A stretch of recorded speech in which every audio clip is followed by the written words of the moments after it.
Kali di dua sisi tadi kalau Bung Pangi mengatakan rasanya kalau 2 kursi menteri untuk PDI Perjuangan tidak setimpal lah pengorbanannya. Minimalnya 3 atau 5 kursi. Kira-kira Bang Daniel pas nggak tuh kalau untuk PDI Perjuangan pengorbanannya untuk 2 sampai 3 kursi? Sampai dengan detik ini tidak ada pembicaraan apakah PDIP mendapatkan kursi atau tidak. Apakah PDIP meminta kursi atau Pak Prabowo menawarkan kursi, itu tidak ada pembicaraan sama sekali. Yang ada adalah rencana pertemuan antara Ibu Megawati Megawati dengan Pak dengan Pak Prabowo. Prabowo. Oke. Itu yang sedang dibicarakan dan itu yang sedang dipersiapkan. Yang ada itu adalah rencananya pertemuan itu akan diisi dengan makan nasi goreng. Itu yang ada. Jadi maksud saya adalah pembicaraan antara Pak Prabowo dan Ibu Megawati ke depan itu tentu adalah pembicaraan yang levelnya tentu high context. Pembicaraannya tentang bagaimana membangun Bangsa ke depan bersama-sama kesadaran gitu. elit bahwasannya ke depan 5 tahun ke depan penting kerukunan, penting persatuan dalam konteks ini. Kenapa? Karena Pak Prabowo sejak awal ingin membangun nalar publik, kesadaran bahwasannya 5 tahun ke depan kondisi geopolitik, geostrategis global kita itu sedang tidak baik-baik saja. Nah, Bang Daniel, maaf saya Artinya potong sebentar. rumah kita itu bisa terancam dari luar apabila kemudian di Kita di dalam dalam nggak rumah solid. kita tidak solid. Oke, Jadi nah. Pak Prabowo sedang membangun kesadaran itu. Oke, Karena sebentar. Pak Tadi Prabowo Anda bilang, paham betul ya, tantangan yang sedang kita oke. hadapi. Itu berkali-kali disampaikan Pak Prabowo. Tadi Anda bilang belum ada permintaan kursi dan belum ada penawaran kursi. Ya iyalah belum ada, orang ketemu aja belum gitu kan ya. Tapi kan ini penilaian dari pengamat nih, kira-kira idealnya begitu. Nah tadi terkait dengan konteks yang akan dibicarakan ya sudah pasti keluar kan nggak akan mungkin bahas soal kursi kan, pasti bahasanya kerjasama persatuan. Nah untuk persatuan ini kita tahu mereka ini PDI Perjuangan dan Pak Prabowo bersama koalisinya kan kemarin rival politik. Sekarang bahasanya memang persatuan. Kerjasama itu bisa terbangun tentunya ada dong yang bisa Ya, saya berikan mengakomodir. contoh ya, misalnya Nasdem. Nasdem memutuskan untuk bergabung dengan pemerintahan Pak Prabowo. Sampai dengan detik ini di banyak forum, bahkan memang di belakang forum juga Nasdem tidak minta kursi terkait dengan itu. Kenapa? Karena memang sejak awal yang ingin dibangun oleh Pak Prabowo, kita bicara tentang kepentingan 5 tahun ke depan. Bahkan lebih jauh kita bicara tentang 25 tahun ke depan, 30 tahun ke depan. Karena tadi yang ingin saya ingatkan juga kepada seluruh rakyat Indonesia, 5 tahun ke depan tantangan kita tidak hanya sekedar berhadapan dengan permasalahan domestik kita, tapi yang paling global banyak ya. akan mempengaruhi kita itu adalah permasalahan global. Anda perhatikan sekarang Iran, Israel, Lebanon dan Dunia sebagainya, diambang terjadinya perang dunia Amerika ketiga panas begitu dingin ya. Ya. dengan China dan sebagainya. Nah, kesadaran itulah yang perlu dibangun Pak Oke. Prabowo. Kalau kemudian kita masih menggunakan residu pemilu sebagai alat Rasanya pecah kita akan belah, ketinggalan jauh gitu ya. rasa-rasanya Baik, kita baik, akan payah. baik. Mas Adi Pray, ini kalau kita dengarkan juru bicara memang tugasnya begitu kan, berbicara Ya, yang gimana? bagus, rapi begitu kan. Konteksnya konteks ideal lah yang harus dicapai pemerintahan Pak Prabowo nanti. Tapi mungkin nggak bersatu, diharapkan memang residu sisa pilpres nggak berjalan terus sampai ke depan. Tapi bersatu tanpa ada embel-embel, sekarang kan nggak ada istilah makan siang gratis ya. Kalau mau bersatu, siapa dapat siapa? Ada, ya. Ada, Pak Prabowo punya ya. Ya, udah lupa saya, maaf. Nah, tapi kalau untuk politik kan nggak ada tuh makan siang gratis. Kalau di politik ya, kalau di rakyat nanti mungkin ada terima. 2 tahun lagi katanya. Nah, mungkin nggak begitu bersatu tanpa ada who gets what, when, and how gitu loh. Saya kira bisa. Itu terjadi ketika SBY jadi presiden Republik Indonesia dan ketua MPR-nya adalah Taufik Kemas. Apa yang bisa kita jelaskan dengan fenomena itu? Maksudnya apa itu? Satu sisi itu adalah akomodasi politik secara simbolik kepada PDIP yang kalah Pilpres, tidak mau berkoalisi, tapi ada elit penting namanya Pak Taufik Kemas jadi ketua umum MPR. Itu koalisi yang bentuk yang lain. Dan pada saat yang bersamaan sepanjang 10 tahun PDIP tetap agresif menyerang SBY dengan kebijakan-kebijakannya yang dinilai tidak pro rakyat. Ya. Saya tidak mau berburu-buru terkait dengan soal apakah PDIP akan berkoalisi dengan Prabowo dalam bentuk konsesi politik seperti menteri. Karena per hari ini jarak psikologis PDIP dengan Jokowi itu belum selesai. Karena tidak mungkin PDIP itu hanya berkoalisi dengan Prabowo tanpa Gibran Raka Buming Raka. Oke. Kan tak mungkin berkoalisi sebelah mata. Prabowo oke, tapi Gibran tidak. Mengakui presidennya saja tapi wapresnya enggak. Saya gitu. menduga mungkin nanti PDIP akan menjadi bagian dari koalisi pemerintah, menjadi bagian dari koalisinya Prabowo kalau hubungan Jokowi dan Bu Mega, Prabowo Subianto itu tidak baik-baik saja. oke. Masuklah di situ. Kan itu yang kemudian sebenarnya tunggu. Kenapa mempertimbangkan. ada indikasi ke sana kah hubungan Pak Jokowi dengan Pak Prabowo bisa nggak baik-baik saja? Urusan duniawi ini tak ada yang abadi. Semuanya itu serba babak belur dan serba luluh lantak. Apalagi dalam urusan-urusan politik. Enggak, pasti Anda berbicara ada dasarnya ya. Ada indikasi apa yang Ya, membuat seorang contoh, Adi Prayitno bisa menyebutkan itu? Kebersamaan Jokowi dan PDIP 23 tahun, bubar jalan. Jokowi dan Prabowo menjadi rival 10 tahun, berkongsi.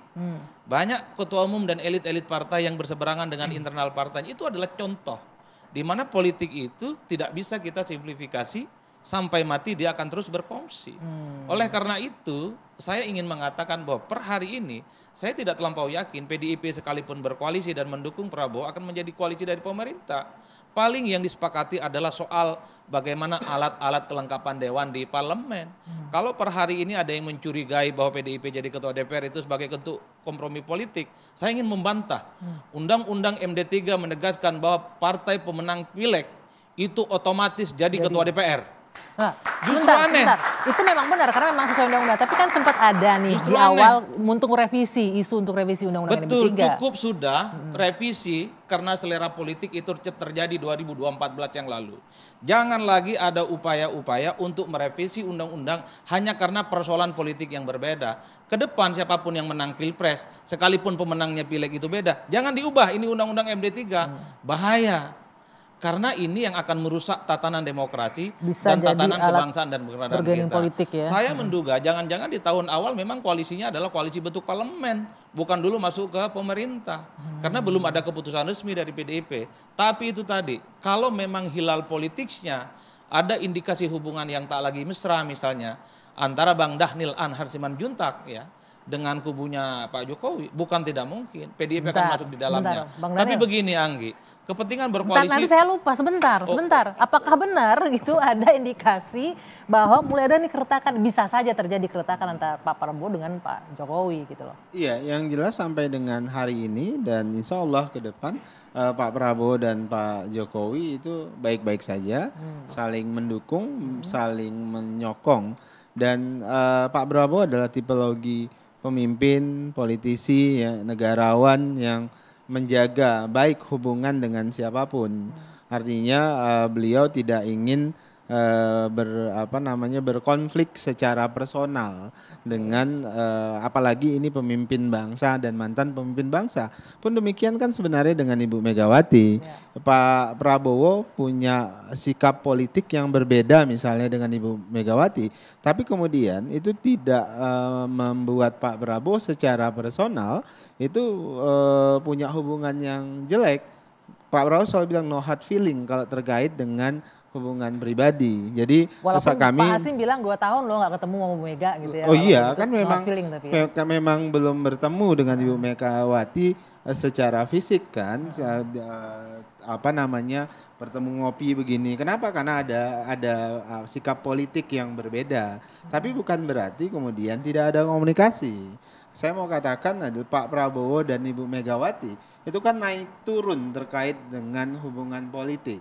Dan itu adalah hal yang wajar. Apalagi keduanya adalah baik saja. Apalagi keduanya ini kan pemimpin politik dan punya gerbong yang banyak. Pun demikian. Tadi Anda bilang bukan berarti nggak ada komunikasi. Artinya dalam waktu belakangan ini sudah ada komunikasi Bu Mega dan Pak Prabowo. Komunikasi pasti selalu ada ya. Bisa melalui misalnya Ketua Harian Partai Gerindra Pak Dasko dengan Ibu Puan dan seterusnya. Melalui Pak Mujani dan sebagainya. Jadi yang jelas Pak Prabowo punya komitmen untuk menjaga hubungan baik dengan seluruh kelompok. Pun demikian apalagi dengan Pak Jokowi yang memang secara langsung pernah saat ini masih menjadi presiden kita dan bosnya Pak Prabowo. Oke. Nah, ini yang juga Mas Adi Praitno bilang juga menarik tadi nih. PDIP kayaknya nggak mungkin kan koalisinya sebelah mata sama presidennya aja. Ada yang menghambat di situ. Ketidakharmonisan hubungan Ibu Mega dengan Pak Jokowi. Itu masih jadi isu nggak tuh di situ? Apapun di PDIP? itu, bukan itu yang akan menjadi pertimbangan dasar dari apakah kami akan bergabung. Kalau diminta, tadi kan udah disampaikan, belum ada pembicaraan, belum ada yang minta, belum ada juga yang nyodor-nyodorin diri, kan gitu ya.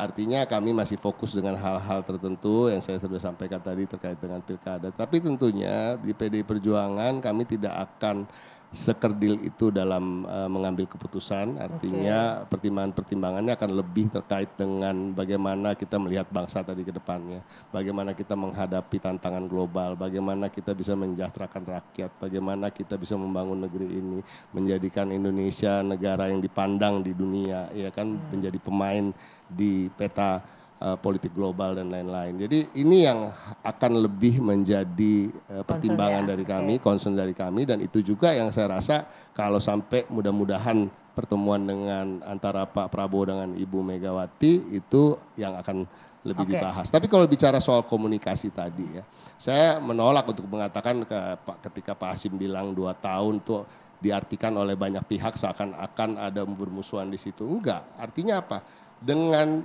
PDI Perjuangan ada koalisi di Pilkada misalnya dengan Gerindra, itu komunikasi karena PDI Perjuangan ini kan ketua umumnya Ibu Megawati Soekarno Putri. Kalau beliau betul-betul nggak suka atau bagaimana atau betul-betul memikirkan soal political stance yang selama ini berbeda, kemudian ngambek, ya kan, nggak mungkin kan ini akan terjadi. Jadi banyak hal, komunikasi itu tidak harus lisan, komunikasi itu bisa dilakukan tadi antar kader yang di bawah, dan tentunya itu juga ada approval dari pimpinannya masing-masing. Jadi karena ini komunikasi yang harus itu kan nggak 100% verbal communication ya, ada non verbal communication. Nah tadi dikatakan ini luar biasa loh ya, cita-citanya jauh ke depan, tidak hanya masalah domestik tapi lebih concern juga masalah global. Tapi kita juga akan lihat nih bagaimana beredarnya sejumlah nama yang katanya akan memperkuat kabinet Prabowo nanti, termasuk dari kadernya PDI Perjuangan. Kita bahas